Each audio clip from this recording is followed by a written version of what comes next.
it's Lindsay with Heirs Legal, and today we are going to talk about should you leave your child a dollar in your estate plan or your will? Should you exclude your estranged child by just leaving them a dollar? So a lot of people think, oh, I'm just going to leave a dollar and that's going to be enough. So basically, did the holidays happen and you've had time to digest what really happened during the annual family gathering? Your kid was a complete jerk again this year and it was for the last time. You're like, I'm done. And now you want to exclude them from your estate plan. Would you just leave them a dollar? Sometimes, despite efforts by parents to keep the family relationship strong, kids are people and people honestly suck. So, parents will make the decision to exclude that child or that person from their estate.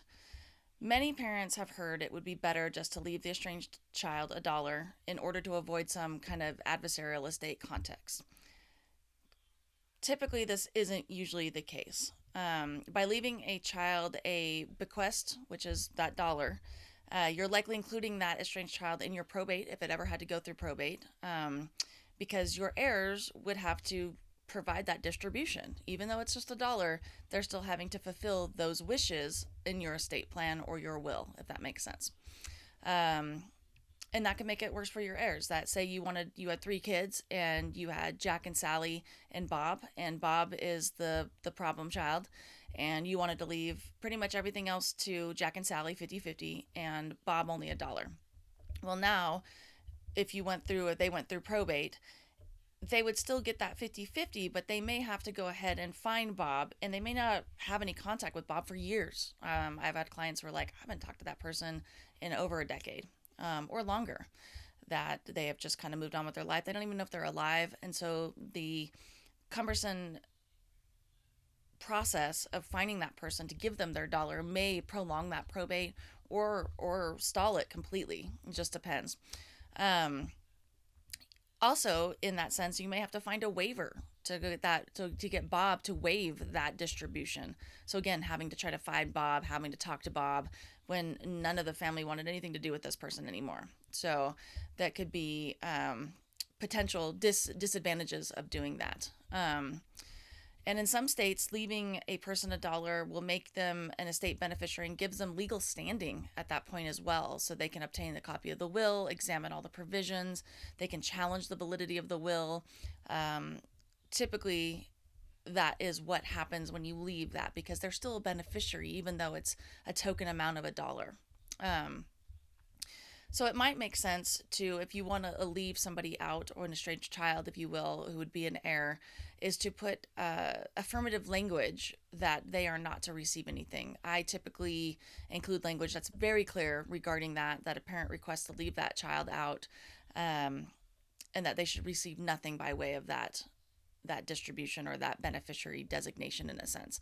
So I usually do language that's very clear, that a fourth grade class could read it and understand that this person has unequivocally decided to leave this person out of their estate plan. Language typically of like, it should be noted that trustor or X person unequivocally leaves out, or that this estranged child, Bob, shall receive nothing by way of this estate plan, trust, will, or by intestate succession. That you are covering all bases, that you do not want this person to have any right or distribution of your estate in any way.